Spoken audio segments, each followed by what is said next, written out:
It flew to about 70,000 likes, something like that. Wow. It's like everybody from every corner of the planet literally commenting. People from the USA, people from Dubai, people from Italy. Bloody amazing.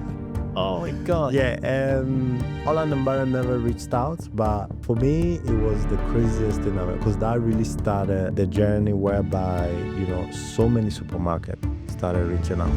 My name is Giuseppe, and I'm the founder and CEO of MrBeast of Snacks, an award-winning brand with a mission to change consumer snacking habits while reducing food waste.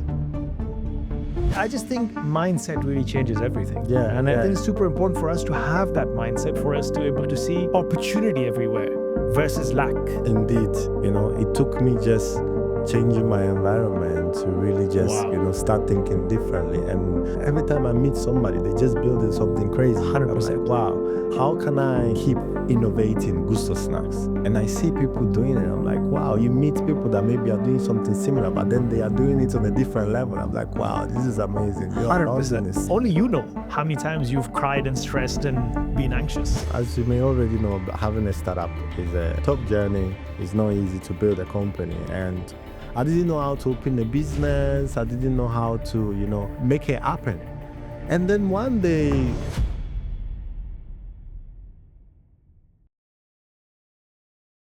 welcome to the pod, Giuseppe. Thank you for having me.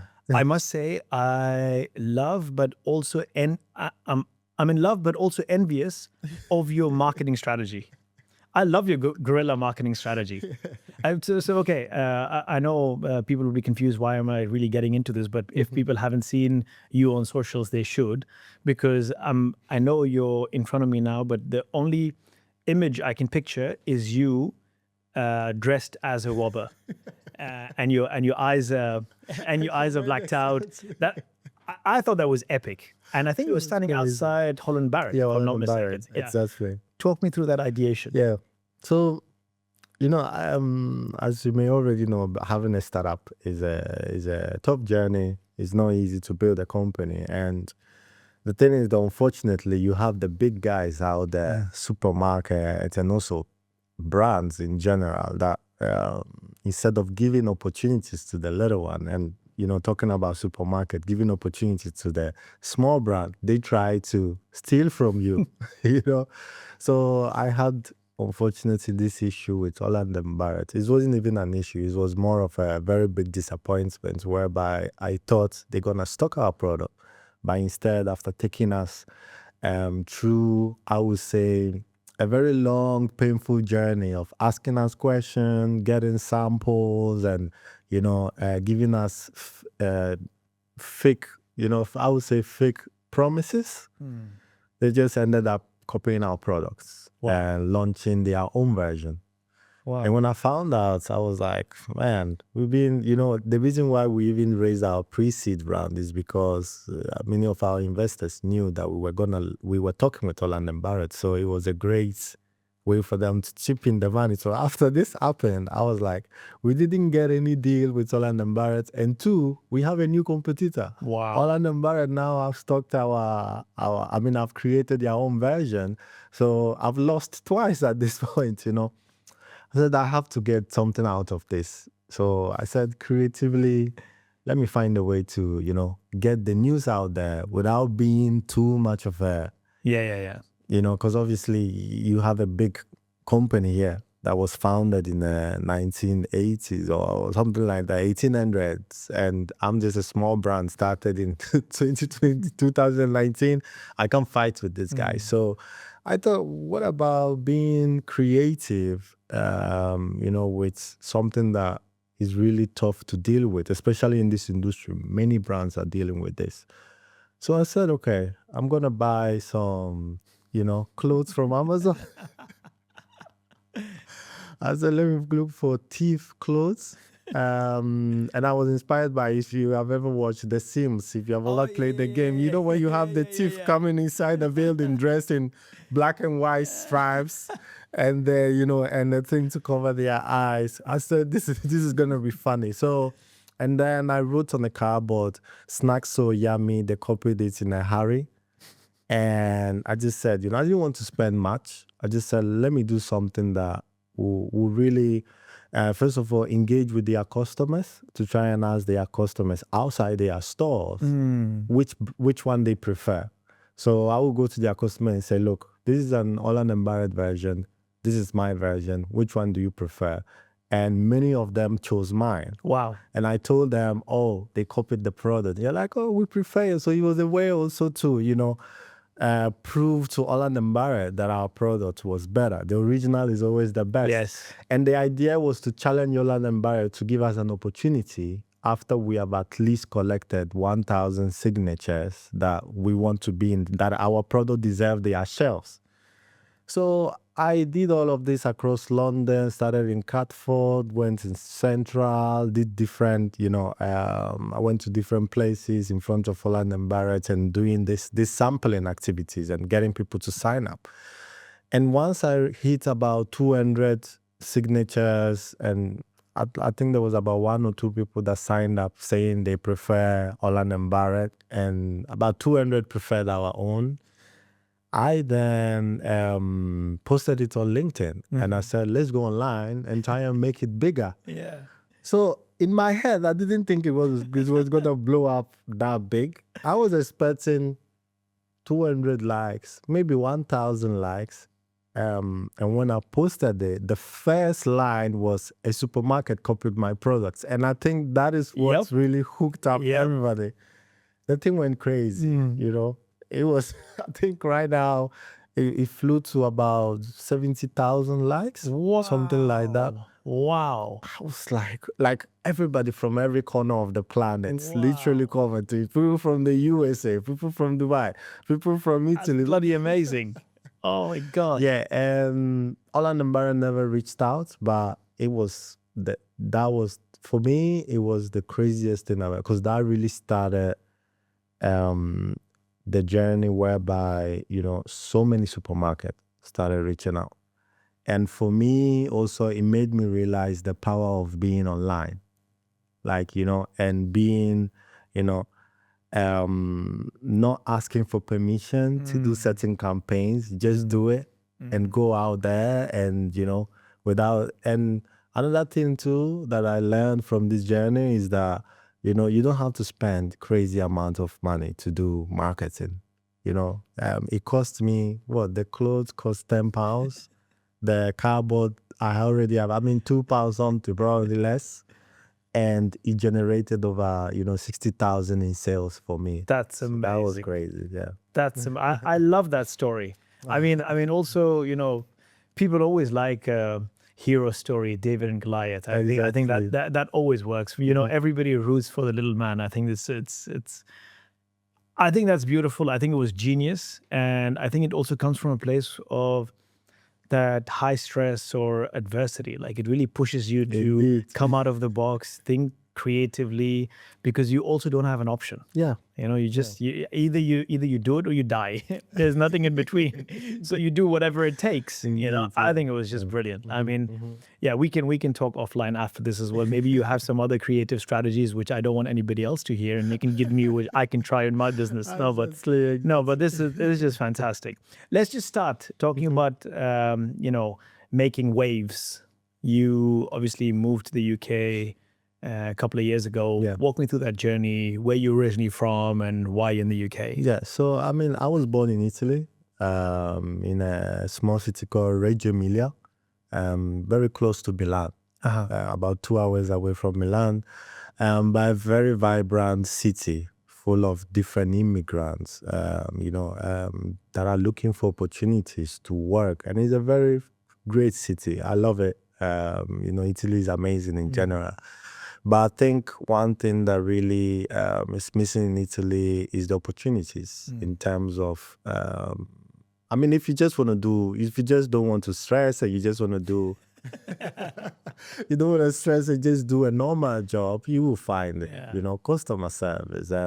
Again, not to throw shade on anybody that is doing customer service or any job, that a job is a job. Correct. But if you want to really, I would say, break that sort of level and go up in terms of building a business, or maybe, be turning into, I don't know, yeah, I would say building a business probably, being an entrepreneur is tough. There is no such thing, really. I don't know how many friends of mine in Italy that were entrepreneurs where I was there. I didn't have any friend that had a business. So when I was there, I was playing basketball. And for me, I think in Italy, as a, you know, again, as an ethnic minority, as a Black person, I would say there isn't, I think the opportunities to be able to work in an office or to work in a certain environment is not as much diverse. So obviously for me, it was what I had around me was people playing sports. And Reggio Emilia, where I was living, basketball was a big thing. So I took that really seriously. I was playing basketball and I played in the third and fourth league. So that is Serie B in Italy and Serie C, which are the fourth and third league. So semi-pro. Okay. But at some points, the economy was bad. Playing semi-pro, you don't get paid like the professional ones. So it's more like a part-time, let's say an hobby X part-time. Gotcha. Really. Exactly. So it's not, you don't really completely live off playing basketball in that level. So at some point, my mom was like, look, Giuseppe, I think, you know, you finish high school. And again, as they always say, migrants, parents, they always want you to study, finish to study. If you don't have that, you can even be a millionaire. But for them, they are like, hey, you need to have something, you know, to show up. So my mom was like, look, why don't you go to the UK? I've heard some of my friends that live there, their kids are doing so well. They're going to university. And you can also play basketball if you want. I'm like, okay, why not? Let me just, you know, let me just try and change environments and test it out. It was very difficult for me to leave the basketball because I was really aiming to keep going high, and I was very good at it. I used to come on different newspapers, and you know, when I was in my 19, 20 years old, I was really pushing. And obviously my dream was one day to be professional. Of course. Whether second, you know, even if I got to the second division of the Italian Basketball Association, for me it would have been a dream. And I think I would have been able to do it if I had the right environment. But then, I said, okay, let me go to the UK. Maybe I'll be able to play basketball and study. Came here, and for me, I think it was a culture shock for me when I came here. Everything was completely different. But then also one thing that I saw in 2012 when I came here is that I could see diversity. Like I've never seen Black people working in banks, Asian people working in banks, driving buses. When I saw people driving buses, I'm like this is amazing. You know, and it's like, for me, it was like a dream. I'm like, no, this is like I can really do something down here. So that is really what clicked in my mind and changed my mindset and made me start to not just, you know, study and try and play basketball, but also try and understand if I can start a business. You know, it took me just changing my environment to really just, you know, start thinking differently. And unfortunately, basketball, I couldn't continue because when I came, I had to provide obviously for myself. And basketball in the UK is not as great as football. So I didn't have money to be able to go to train, but also during the training time, I had to go and do my night shifts. Right. So it was crashing, and I just made a hard decision to just say, let me just focus on, you know, studies. At the time, I was just saying, let me just study and then find a very good job in product design. I wasn't thinking about business yet. Yeah. I mean, it's interesting, but also so true, like your environment. I mean, you know, I think there's a saying like, you are the collective of the 5 people around you. And I think it comes from the mindset, how it impacts your mindset, but also the support structure that the UK has. And I completely resonate with that. I actually moved from Dubai. So you would think Dubai, of course, I mean, it's like the leader in the Middle East now. Like, I mean, they're doing so many things, innovation, and there's so much funds and so on as well. But the reason I moved here, because of the mental health space, because I started the business. Plum was primarily a mental health company, and mental health, there's a lot of stigma. Yeah, exactly. Even in the UK, and then when you look at Middle East and Asia, the stigma is even more so. But also the startup ecosystem, I believe that the startup ecosystem in the UK is that much more mature. So that was also like a very strategic, calculated decision that I took, that, okay, I wanted to be in an environment that the environment would be able to, Support like you. I could leverage, support, and exactly. I could leverage that environment. And I think from a diversity perspective, like Dubai is a very multicultural city.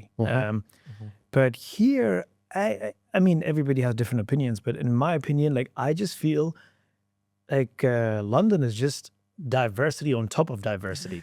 It's just crazy. Like, I mean, it's crazy, but it's so beautiful as well, because you're able to learn from, one another. Like you and I now sitting across this room, and we're learning from each other as well. I think this is just magic.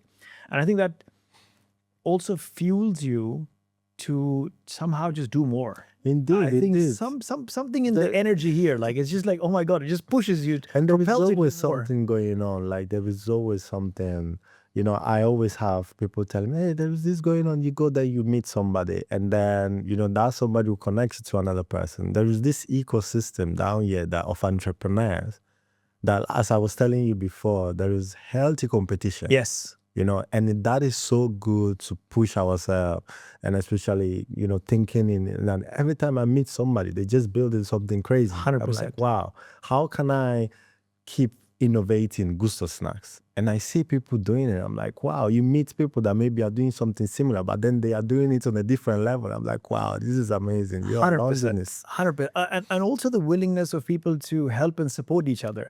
I think that's also magic. Like, at least my experience, people don't gatekeep. Like, I think especially in this founder space, we know how bloody difficult this journey is. And we're like, oh my God, I can feel your pain. And, how can I help you? Because I can feel your pain. And when you can feel the pain, it's different,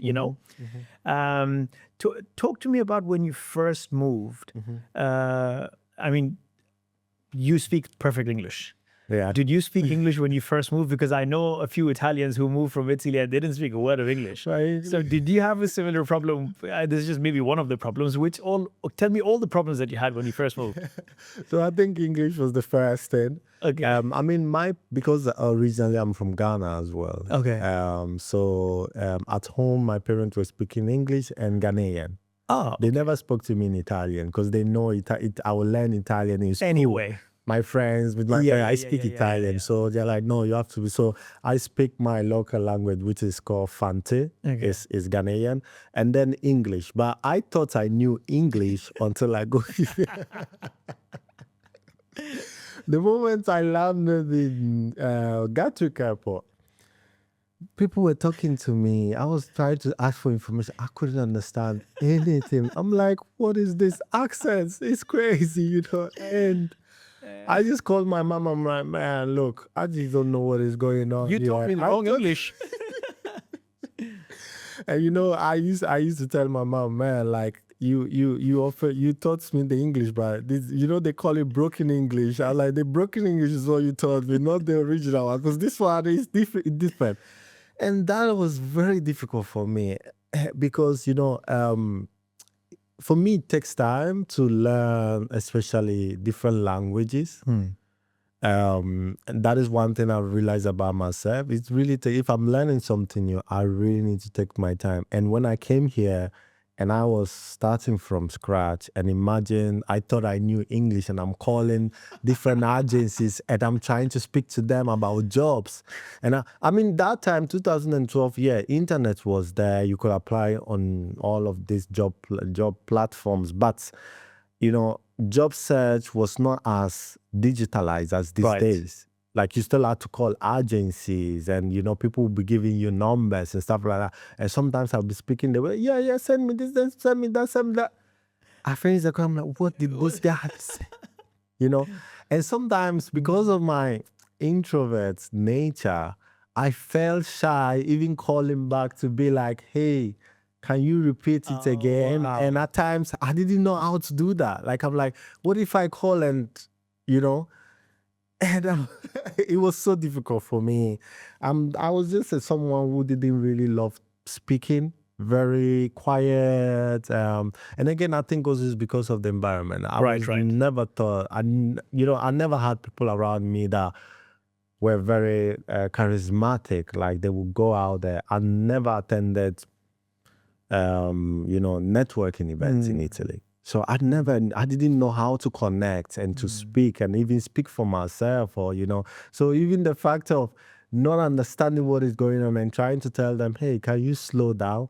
I would just accept those ones that I was able to understand Wow. properly, And it was tough for me. I think for 6 months, I didn't get any job in the UK.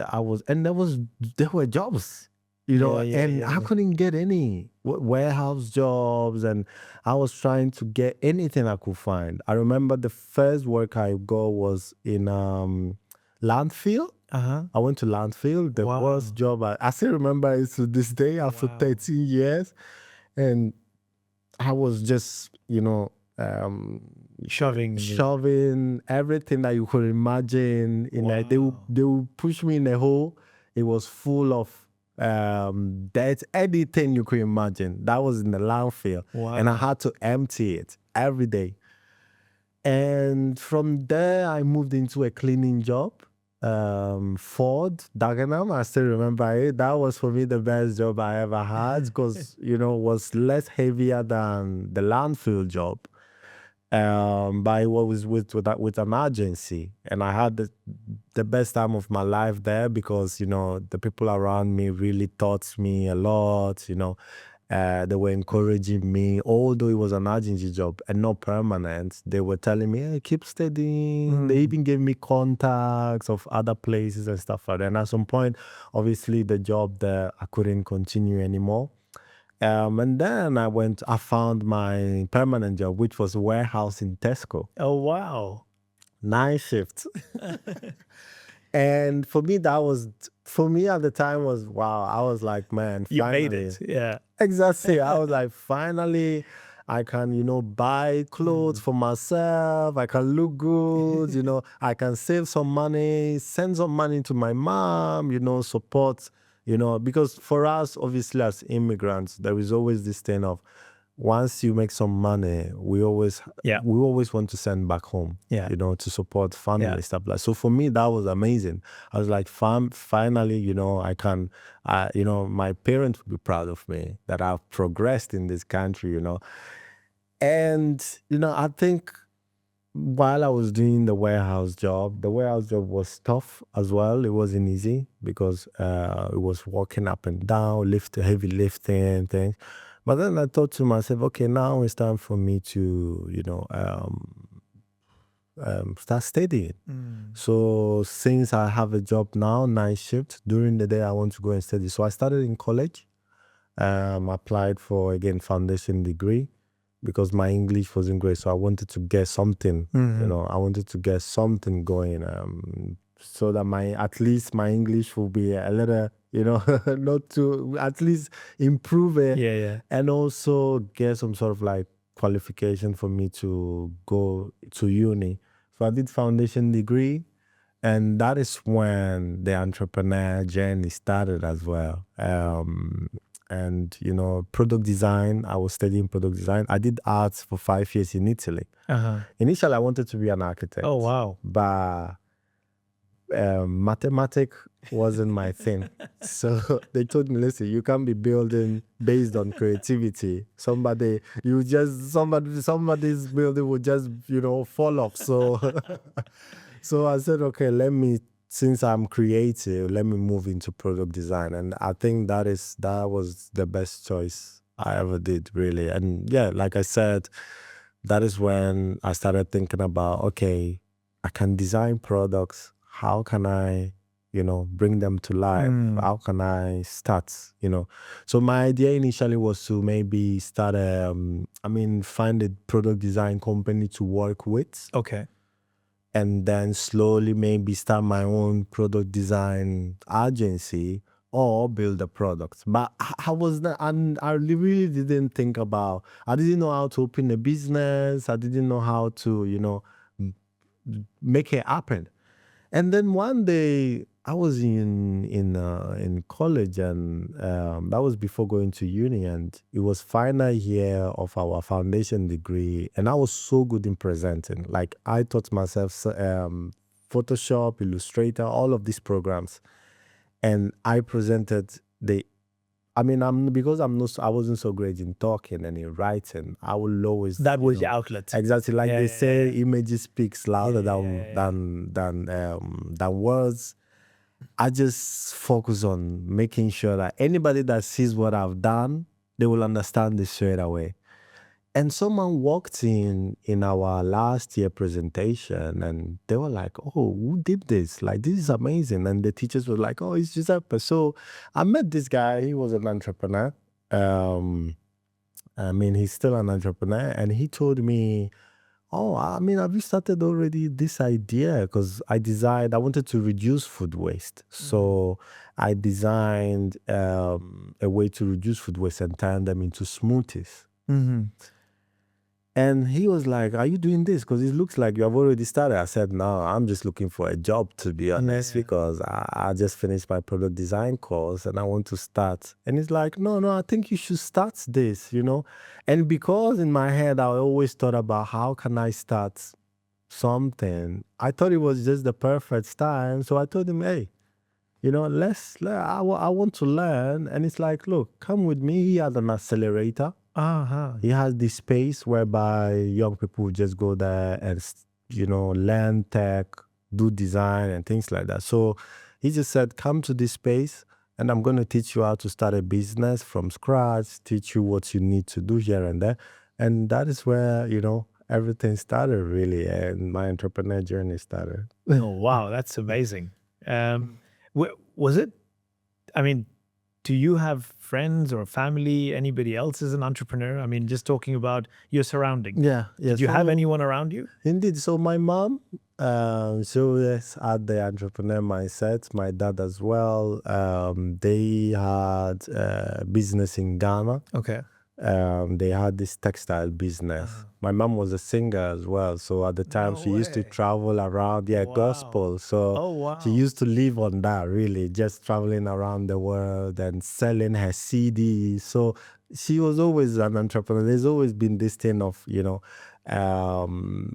trying to work for themselves. And also my sister, my little sister as well. I have two older sisters. I have one older sister and a younger one. Both of them as well are very entrepreneur driven. My sister has a charity, helping people with mental health and things like that.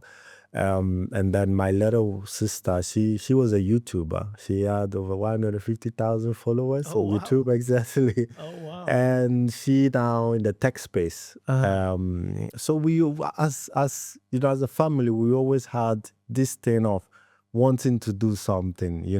If it's not, even if it's not building a business.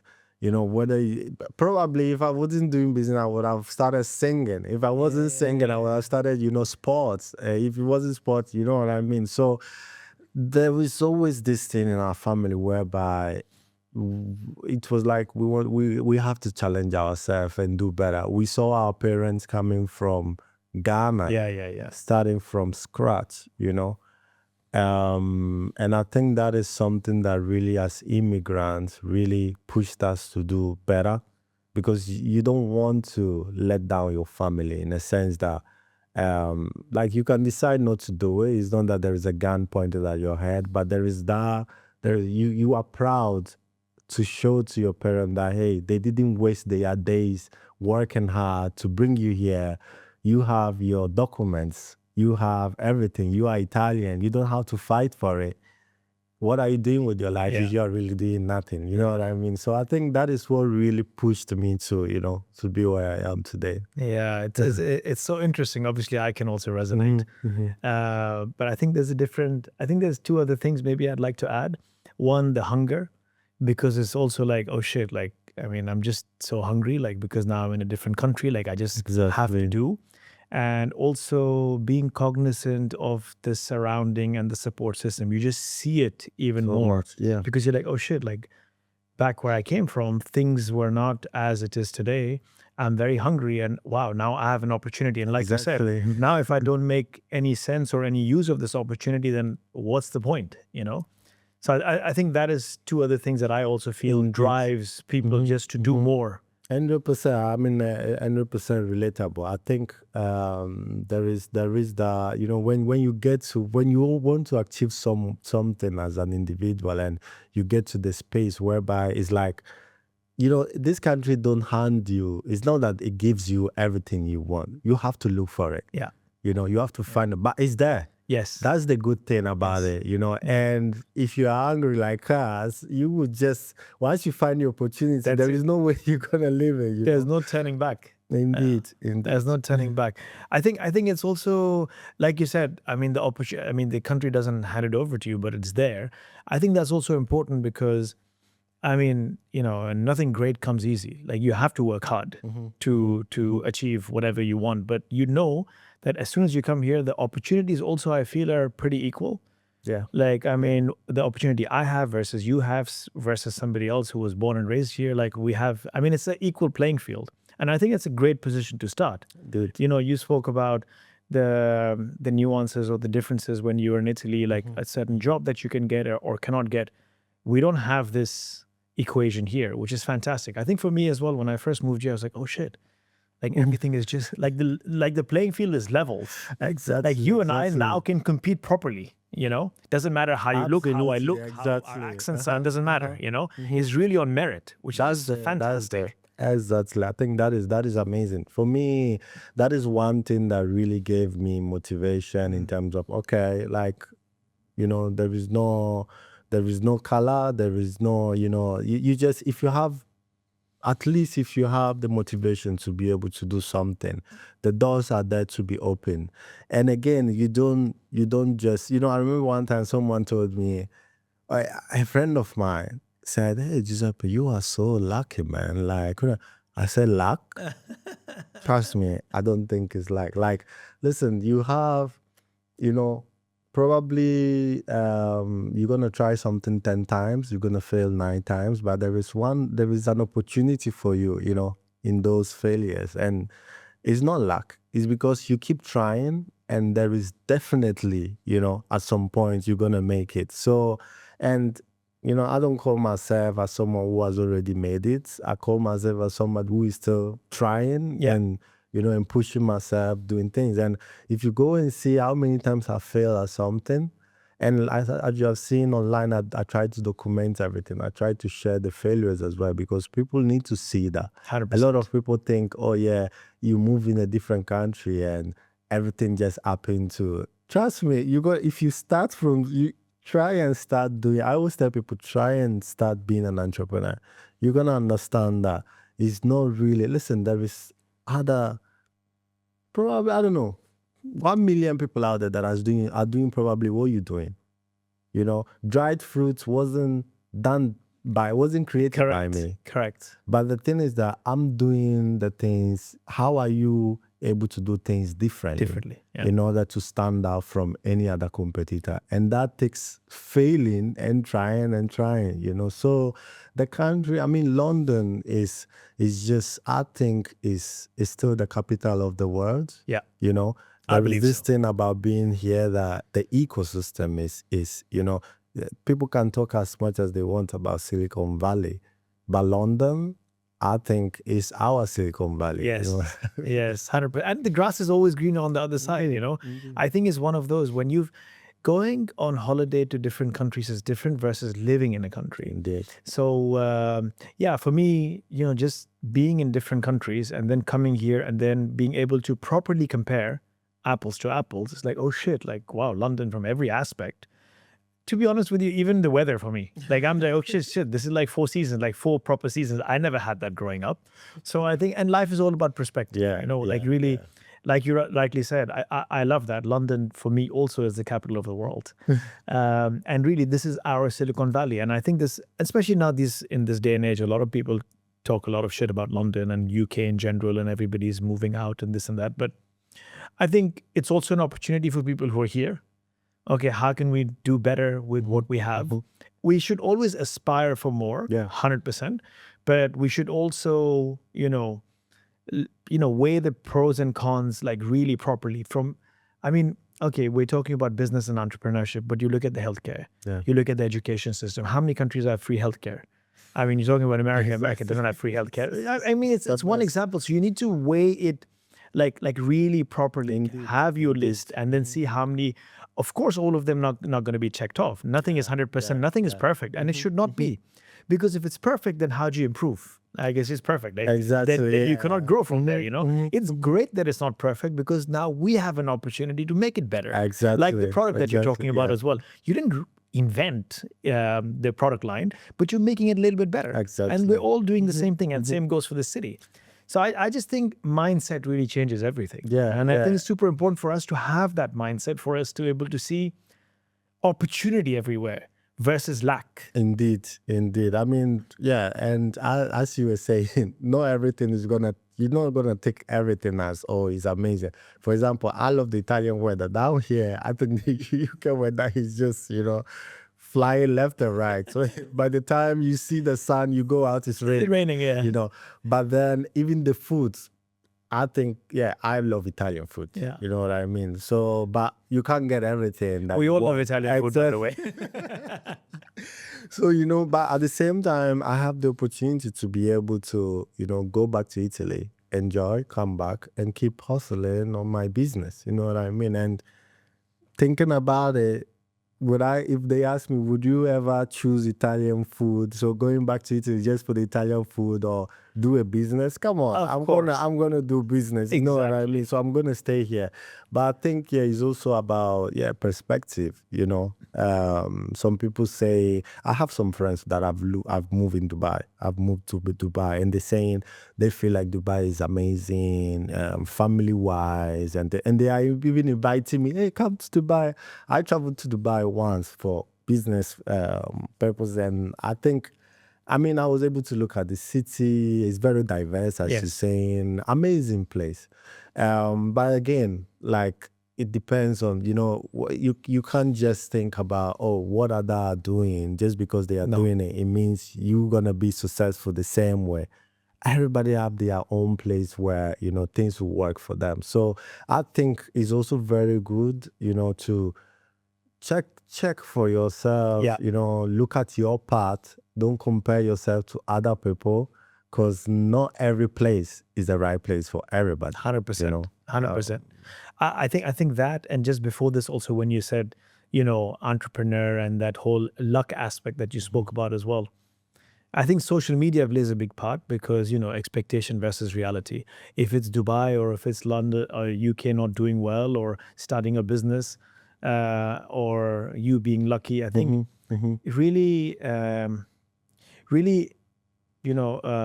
being in that space and doing and seeing it from your own lens is super important, not just limiting your information to what social media is telling you, because there is expectation versus reality. When we're starting a company, for example, exactly. Social media romanticizes starting a company.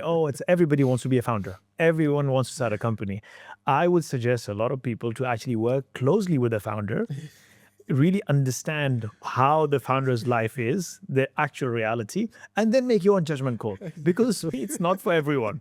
It's actually not for most people. It's not that pretty. Yeah, you have to be, something should be wrong up here for you to actually start this journey. So, of course, having said that, it's also the best thing, in my opinion, I've ever done. But it's extremely difficult. Yeah. And again, the luck part that you spoke about, it's one of those, the harder you work, the luckier you get. Yeah. You just expand, and the more things you do consistently, so you just expand that net. And out of 10 times, you will get lucky, quote unquote, that one time. But so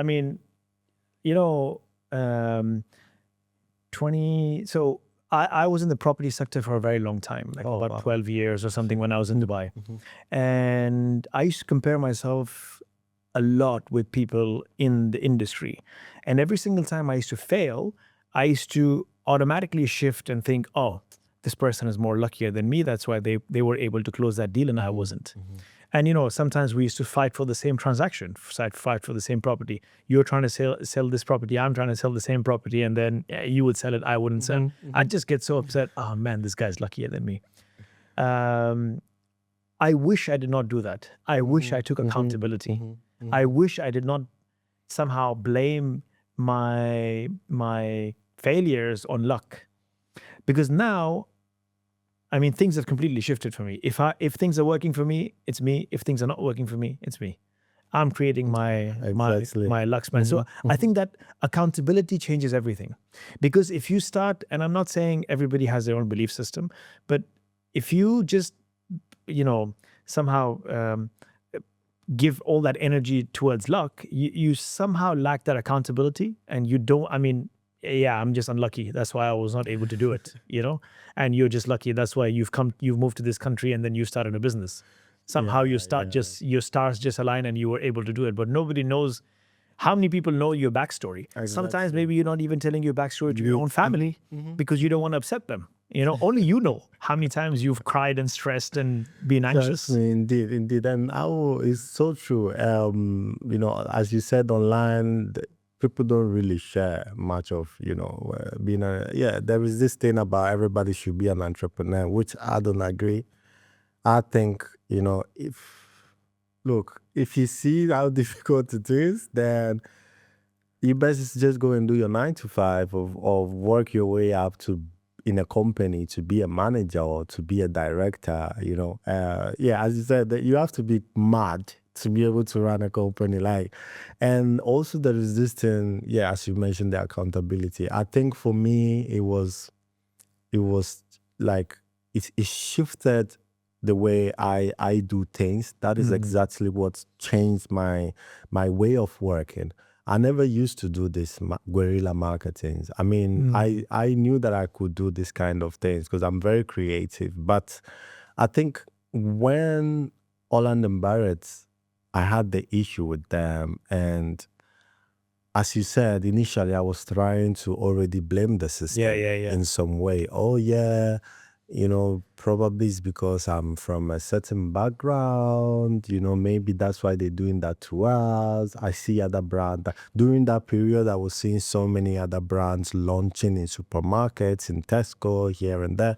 And I'm like, man, this system is biased. Maybe it's me. They are more lucky than me, stuff like that.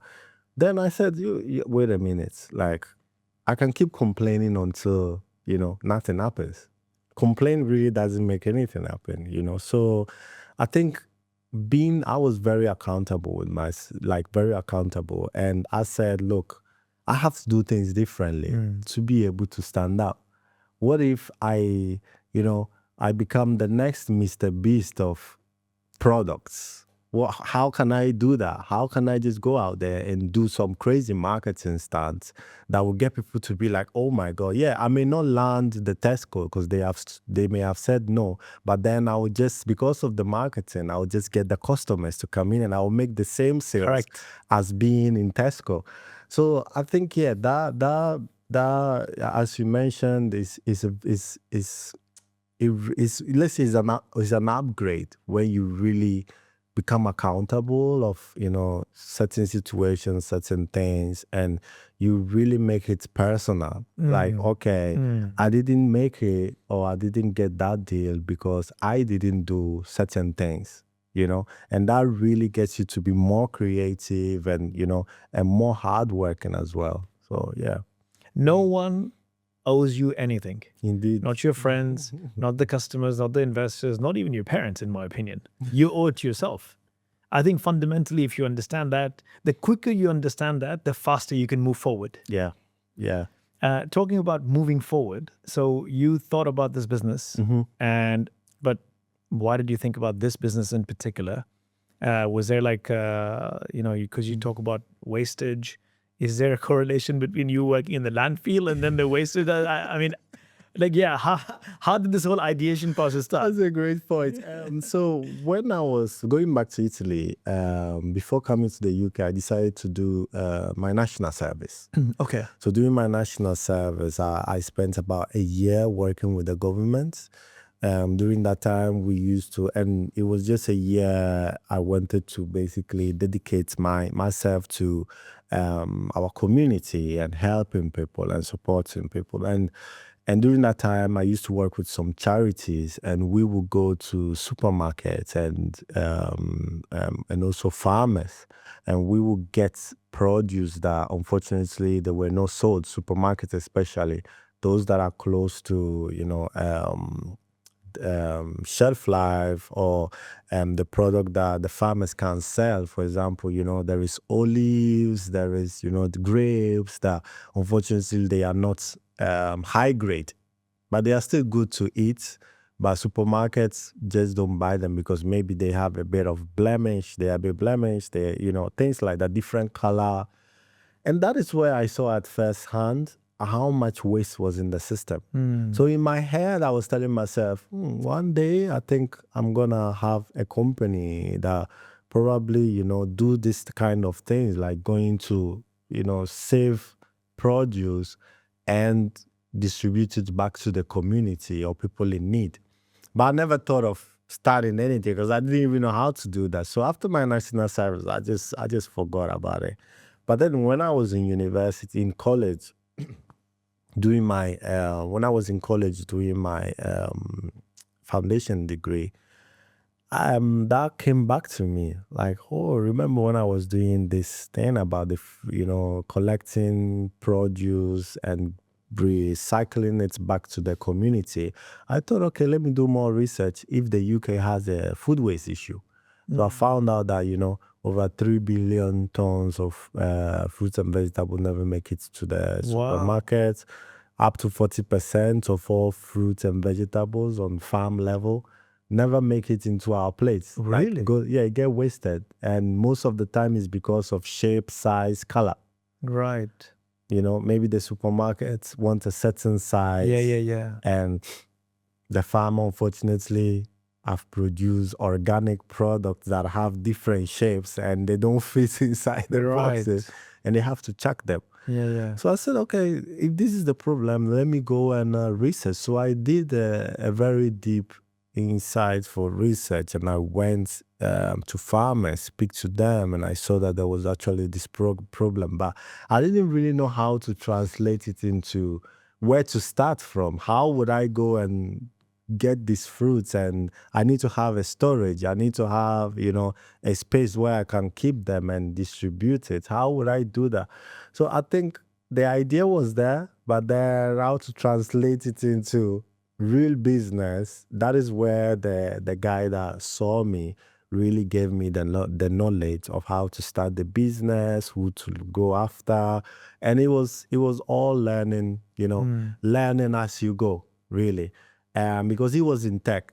So for him was also a very new space. But he gave me a lot of, I could see him working so hard because he had a business in the tech space.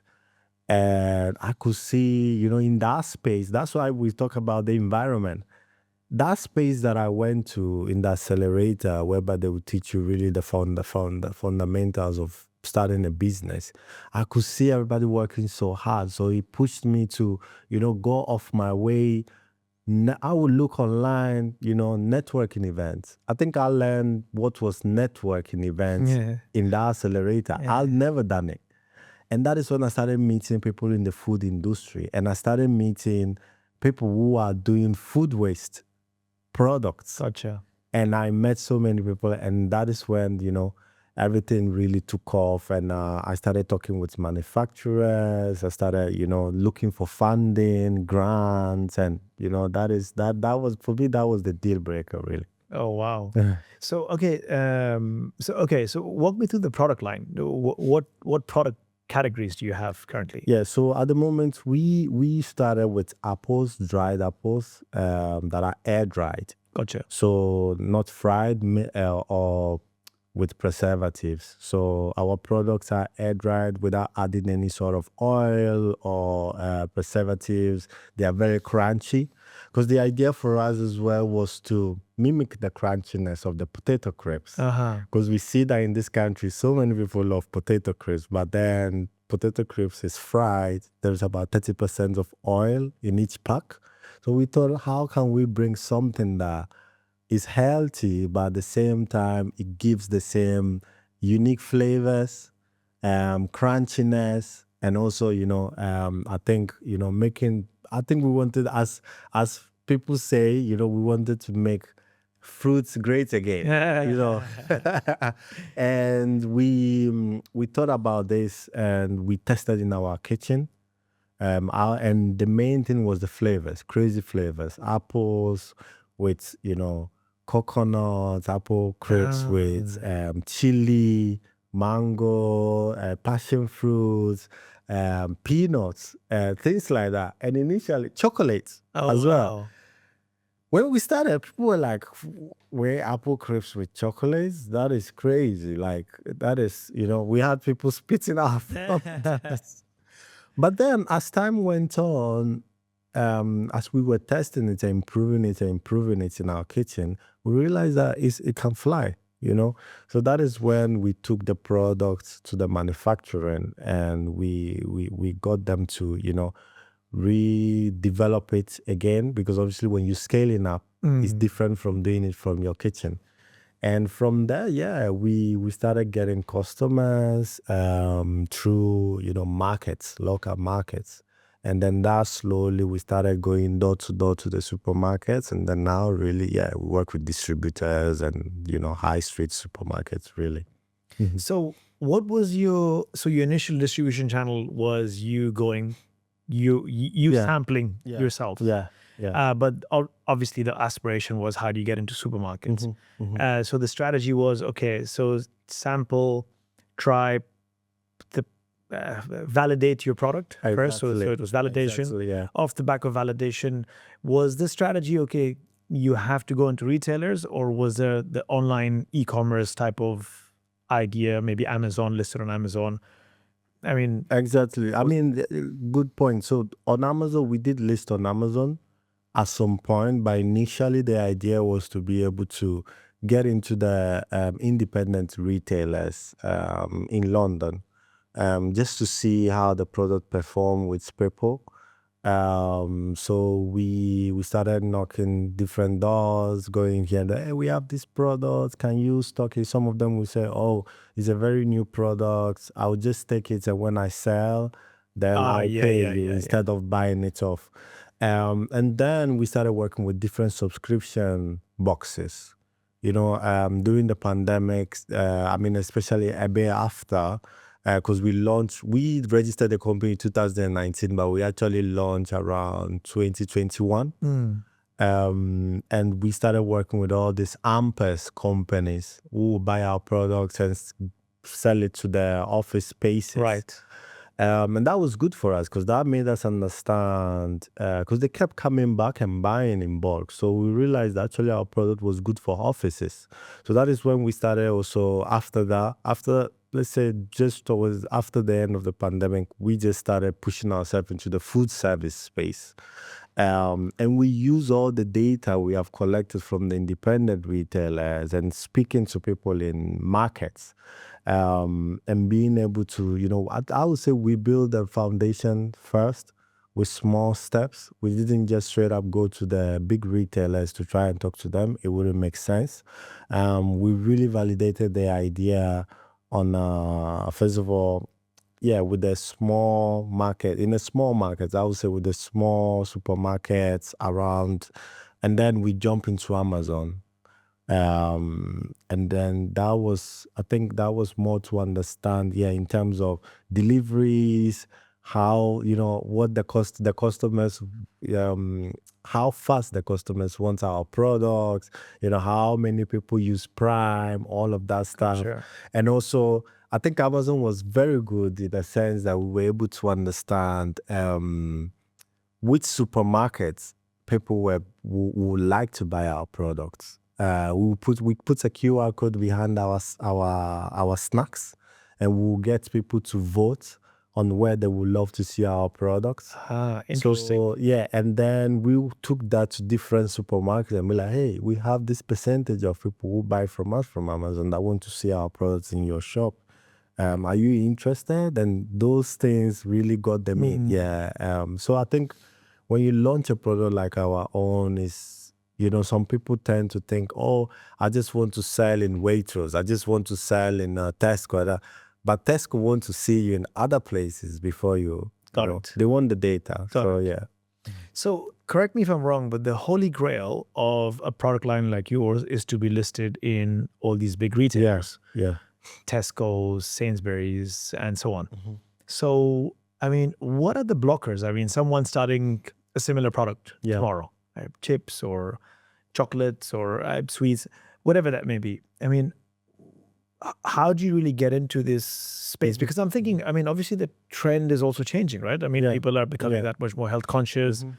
I don't know if you know about Perfect Ted, but Perfect Ted has been doing phenomenally well in the whole matcha space, energy/matcha space.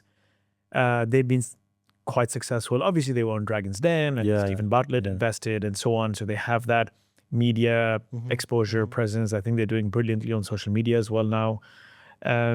So, like, what does it really take to move the needle? Pip and Nut, for example, I've been eating that peanut butter for a long time. Amazing. She's done an amazing job. So you have those products as well. What do you think, like, is the differentiator between those products succeeding versus others? Because we know the mindset of people have changed. People are more health conscious. They want product like yours. So how are those people succeeding versus others? Like, what is your... So I think trends play a big role when you go in supermarkets, and especially, look, sustainability is a big thing right now. Healthy eating is a big thing.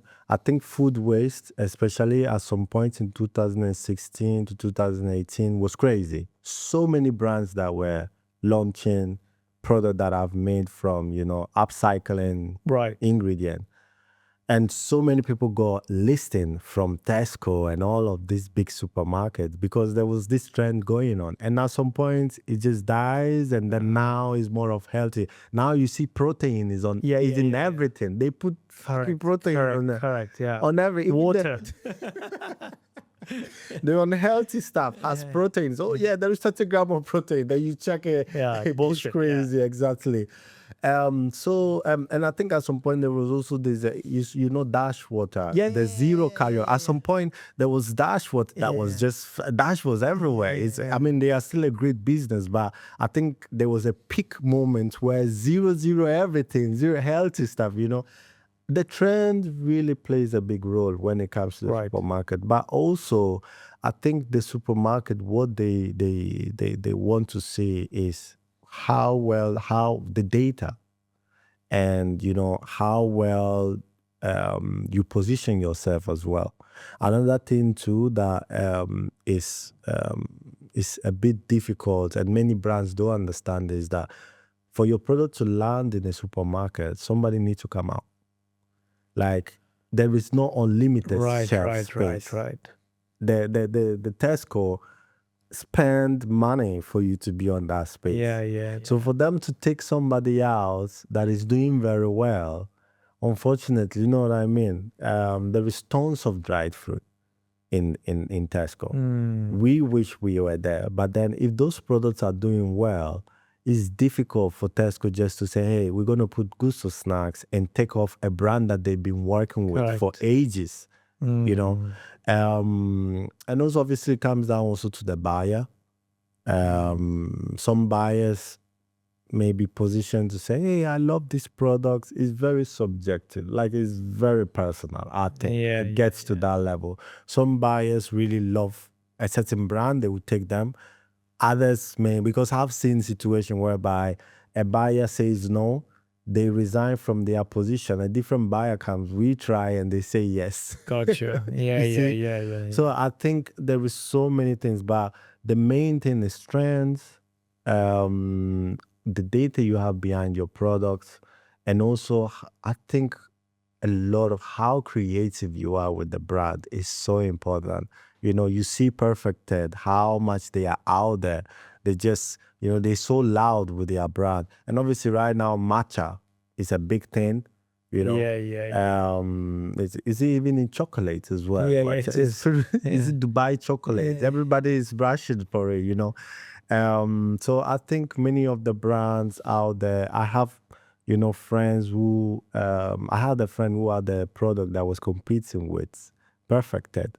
Unfortunately, I think there was when Perfected was going into Tesco, he was him and Perfected. Really? They chose Perfected because it's to do with Of matcha. course.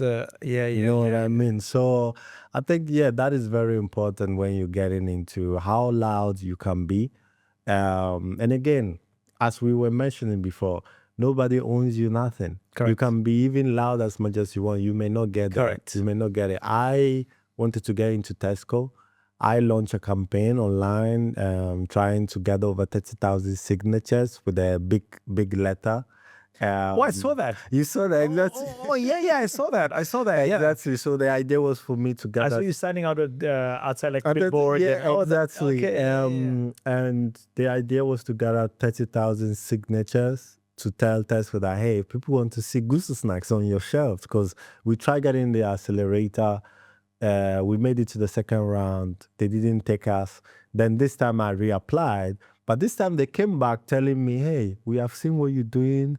We love what you're doing, that you are building the audience around your product. But it's still a no, because, you know, unfortunately, right now, we don't see the products as part of our category. But that doesn't mean my product is shit. Got it. It means that probably they have already a similar product on the shelf. Got it. And you just have to keep hanging around for somebody to get the list, to get their space. You know what I mean? So, yeah, it's a mix of many things. It's a mix of many things. Yeah.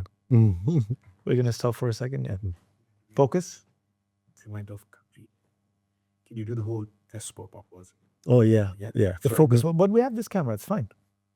Yeah. It's fine. We can keep rolling. It's fine. In there, completely off or focus. It won't off focus, so it might It's fine. You've got that camera. He'll edit this camera. It's fine. We're good. No. We're good. Yeah. Oh, no worries. Good? Yeah, good. Okay. Now I'm coming back with my thoughts. Man, it's crazy. This is your journey. Thank you. Tesco finished. So, you know, attention has become a very, how can I say, one of the toughest commodities today. And I think social media has a big role to play with that. Social media is where all the attention is, but it's also, like competition. Like there's just too much. I mean, people are just fighting for attention, and then obviously you have to be very creative. How do you stand out? Because you can have the best product under the sun, but if people don't know about the product, it doesn't matter. Absolutely. So like you're also saying now, if it's Tesco or anybody else, to be able to, keep you on their shelf, like what have you done to create the brand? But then I'm also thinking like, okay, maybe it's my personal opinion and we're having, this chat. I just found you very creative. Like the two instances, I actually forgot about the Tesco thing because I saw that on social media as well. I'm like, oh my God, this guy's a bloody genius. Like it was so cool. So I'm now thinking, okay, so you're, doing all this guerrilla marketing and you're being so creative, but then it's still hard. So what does one do to really stand out and make a brand? Like I'm just like what do you do? Exactly. I think it's, all of this guerrilla marketing and all this market, at the end of the day, it's a journey. Yeah. It does build a brand as it's going forward, Yes. And even if you get a no, it's not wasted. Because one thing I've realized that sometimes you don't get what you want, but you get what you need. I like that. Exactly. I realized, okay, we didn't get Tesco. We didn't get Holland & Barrett. But then we had the second biggest or actually the leading supermarket in Saudi Arabia reaching out to us. wow. Lulu hypermarket. Lulu, oh, it's huge. You know, Middle East. It started in exactly. Dubai, by the way. Yeah. Dubai or Abu Dhabi, I'm not too sure. We reached out. But yeah. We have Spinnis reaching out to us. no way. Exactly. We have another company in France. We have, other supermarkets from the Dubai. For some reason, I don't know why, but Dubai area, they just reached out to us. We had a couple of investors reaching out as well. Guys, how can we make this big? We love what you're doing and stuff like that. Love it. So I think for us, even Waitrose at the moment, when they saw the Holland and Barry campaign, they asked me for samples. No way. Exactly. So for the fact that from 1 or 2 campaigns, I was able to get all the supermarkets lined up, it just shows that, at the end of the day, I didn't get what I primarily wanted, which was a Tesco listing. But internationally, I just got a lot of deals coming in. And as I mentioned, I sold over £60,000 worth of stock. That's when I realized, okay, maybe I need to start pushing a bit more for, D2C instead of B2B, focus more on the direct to consumer. And I started looking at TikTok and TikTok as well. I had a video that exploded Really? to close to 500,000 views. And a lot of people started buying the snacks. So now I'm pushing on TikTok as well. Amazing. Exactly. So I think it's difficult to say, one campaign can just get you what you want. And as we mentioned, you have to keep, when you fail, it brings in also some other opportunities and some other doors that are being opened, and as we going on, I just realized that, okay, I think one thing that I'm realizing that maybe I need to at some point change my tactics a bit is because investors sees me and they're like, one investor told me this, like, look, I love what you're doing, you're so creative, but my question is, what if today you decide to just not be the face of the company? Like, how are you going to do that? Because a brand has to stand for itself. Right now, Gusto Snacks is so attached to you at the moment that its survival, it depends on Giuseppe. So if you are completely the face of the business and one day you decide to step on the side on something else, then we investors will be biting our fingers and be like, yo, what is going on? How are we going to grow this? So I think, there is this thing of being online and being big. But I think as a brand, we also have to understand at some point, you have to make sure that the business is able to, transform in a way that it's not only one particular person's, influence. And again, to be honest, there is many of the companies out there. Twitter, it because of its founder. You have, what I mean? I was just going to say it. I mean, I appreciate what this investor is saying, but the reality is people don't buy from companies, people buy from people. Exactly. So, I mean, if you look at Gymshark, we know who's the face of Gymshark. We all know Ben. We don't know Ben, but we know Ben. I mean, you're talking about Perfect Ted.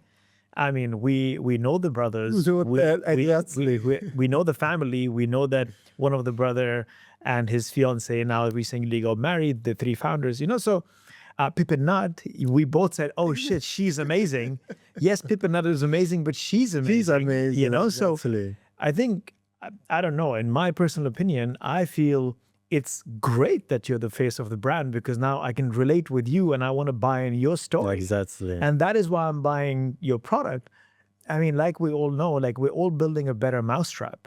It is a product, but it's a story behind the product. You're building an affinity with the people behind the product, And okay, today it's you, tomorrow it's you and 2 other people in your team and whatever. But it's the people behind the product. Exactly. I mean, what is Gusto? Gusto is only but the collective of the people behind Gusto. That is what it is. Gusto could have been any other name. Doesn't really matter from that perspective, in my opinion. Indeed, I agree so much. So I appreciate what he's saying, but the biggest brands today, even no matter, like Virgin is such a big company, but when you think about Virgin, who do you think about? You think about Richard Branson.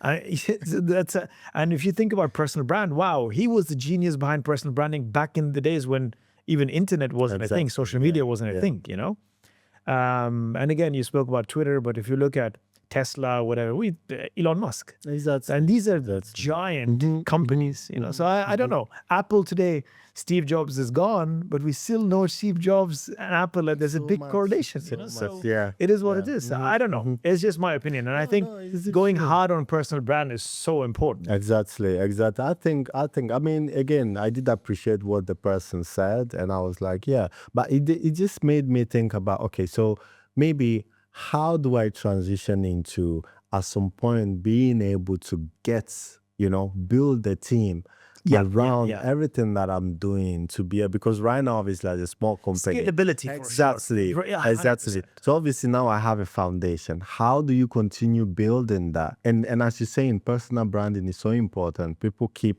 connecting with people. And as you're growing as a company, how do you keep that going? Exactly. You know what I mean? So now that is going to be a challenge. Exactly. Even when you're bigger, how do you operate from that ethos? I think that is important because we need to remind ourselves, why did people bet or like us from the first place? It was because of that. Exactly. So in fact, it's the complete opposite. How do you not lose that as you grow bigger? Exactly. How do you not lose your face? That is really important. Exactly.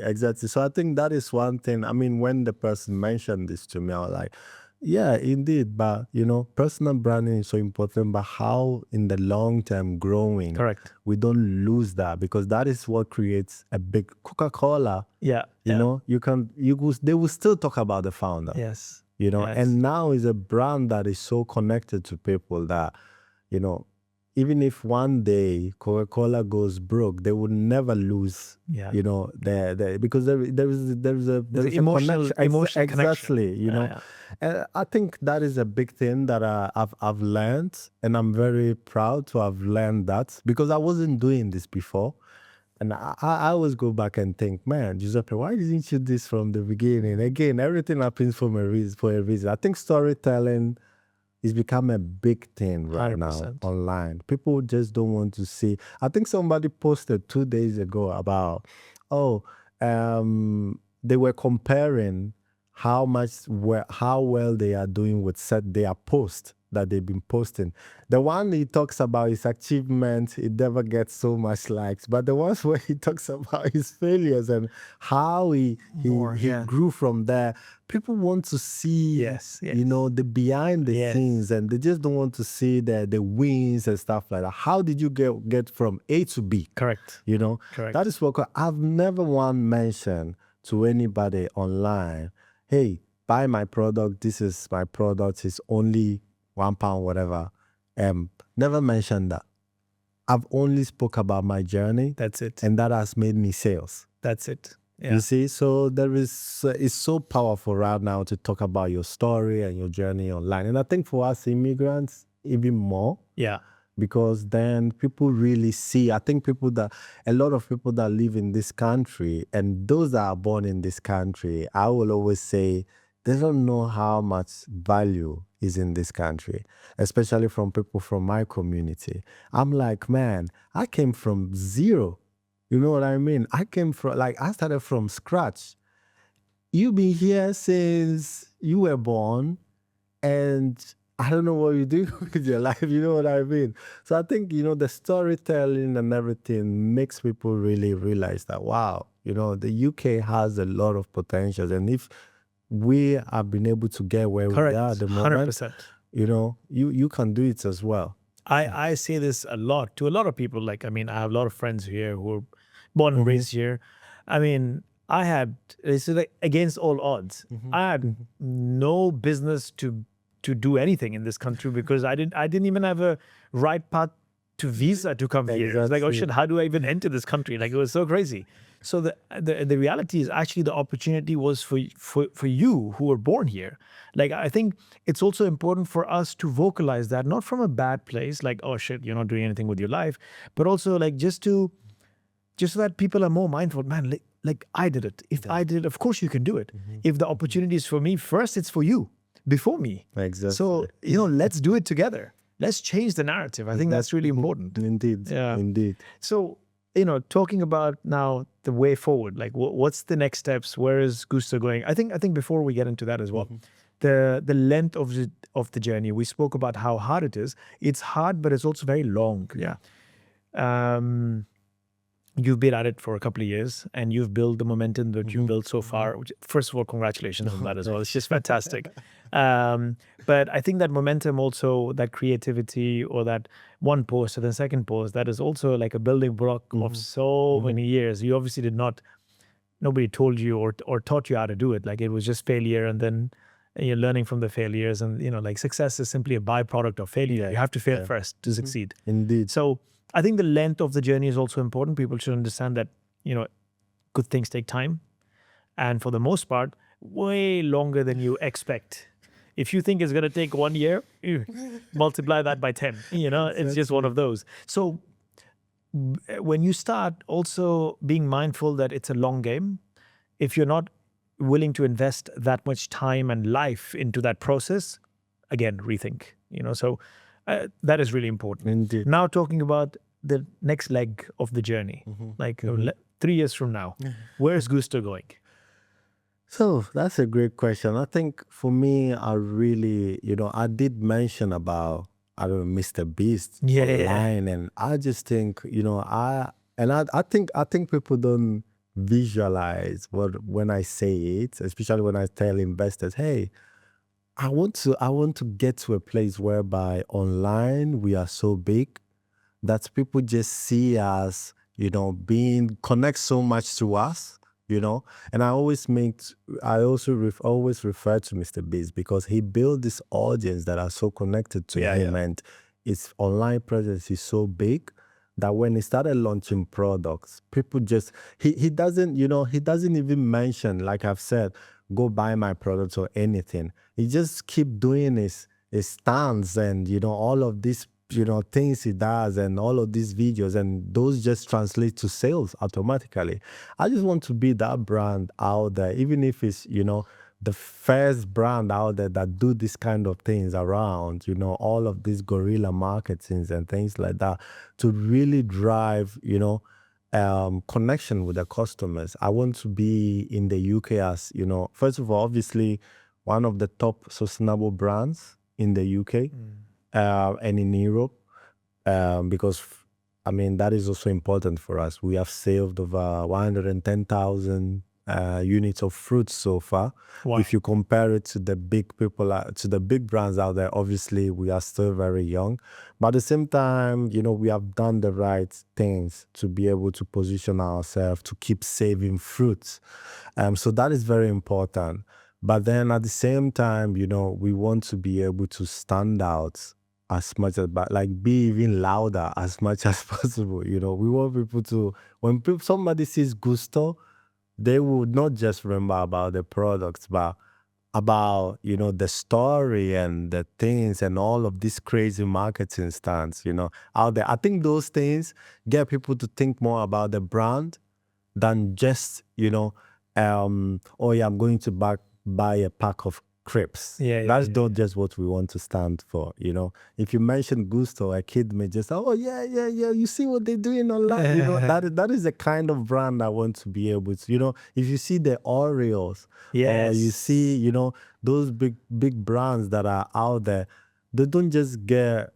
People don't just say, oh, I'm just going to buy biscuits or anything. When they mention Oreo, they always refer to something that has stood out from it. So I think positioning yourself as a brand in the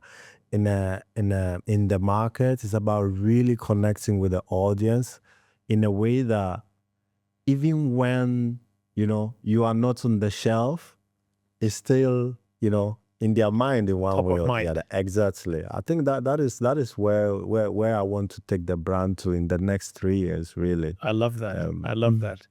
Well, I can see you becoming MrBeast of the space, because already, I mean, the creative spark is there. Now it's just execution. You have to keep on doing it, keep on doing it, keep on doing it. MrBeast, as we all know, has been doing these videos since, many years. A lot of hard work for a very, very long time. Consistency is the key. Absolutely. So huge respect to him, obviously. And, we just have to, okay, do you have the ability to keep going for so long? I truly believe you only fail if you stop. Yeah. if you keep going, eventually you succeed. Absolutely. You know, so yeah, again, it's not for everyone, but if you keep going, and I know if someone like you will, so yeah, I'm waiting. Hopefully, you and I connect in the next 3 years, do another pod, and you've become the MrBeast of the space. Hopefully. This is what I normally ask my guests as a last closing question. I'm going to ask you this as well, Giuseppe. Going back to the young Giuseppe, you're still in Italy. You're playing basketball. You aspire to become, pro.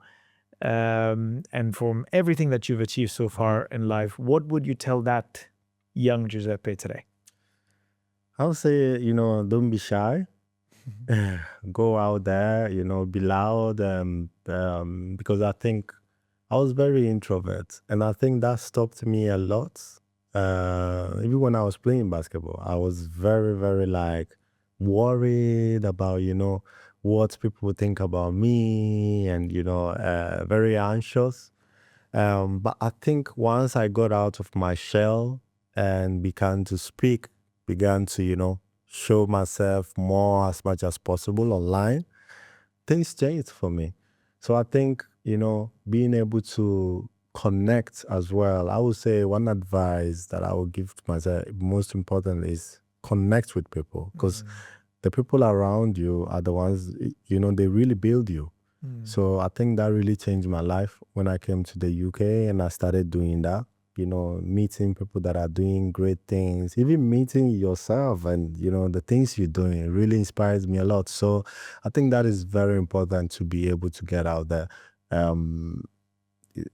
You won't be able to do everything. Okay, yeah, solo entrepreneur. There is nobody out there that have done things just on their own, hiding from people, So I think that is one thing that I will advise myself, really. I love that. And I think it's also more important for younger people to hear that, because the world has also changed after COVID. We've all become that much more rooted behind our computer screens. Everybody's working from home and so on. And that social proximity has just reduced even more so. Yeah. And the reality, like we said before as well, when you go out there and when you put yourself out there first, you create opportunities for yourself, but also you realize that the world is good. It's full of good people also. They also want to help. So a lot of people want to help, but it starts from you asking for help. Yeah. And you'll be pleasantly surprised how people want to just support. Absolutely. And I think, as you're saying, helping, I am even myself, I just, because so many people helped me, I'm so open to give back. Exactly. Sometimes it's very overwhelming because you get so many people reaching out. My LinkedIn messages is crazy. And I'm trying to, but then, I still have that urge to say, hey, I'm going to go back to this person and give them advice, even if it's for free. I gave advice to somebody for free yesterday, and they actually connected me to somebody. Love that. And I'm like, this is what I'm talking about. The ecosystem of supporting each other really pays. And I think, as you mentioned, people really need to, go out there. This thing of connecting, the personal touch and meeting people. We kind of, it got lost a bit with COVID. And I think that is so important, to connect with each other, especially now, especially for our mental health. As 100%. Yeah, 100%. More so. Yeah. Thank you so much, Giuseppe. This was an absolute amazing conversation. You're an amazing guy, by the way. Talking about the exchange of energy. It's like you've made me feel so much calmer and so nice, and it's a perfect day, because today is a Friday. Indeed, perfect day to end the week as well. Thank you so much for coming on the pod. I wish you all the best, Giuseppe. This was an absolute pleasure. I'm going to be buying your product. Oh, thank you so much. Thanks so much. And obviously, the things you're doing is good to, mention the things you do about mental health and the amazing things you're doing, because I'm so much into mental health as well. And I think, meeting people like you. Thank you, sir. Giving opportunity for me to come into your, to speak with your audience is an honor. So thank you for that. Thank you. Thank you. Thank you so much, Giuseppe. Thank you. I wish you all the best.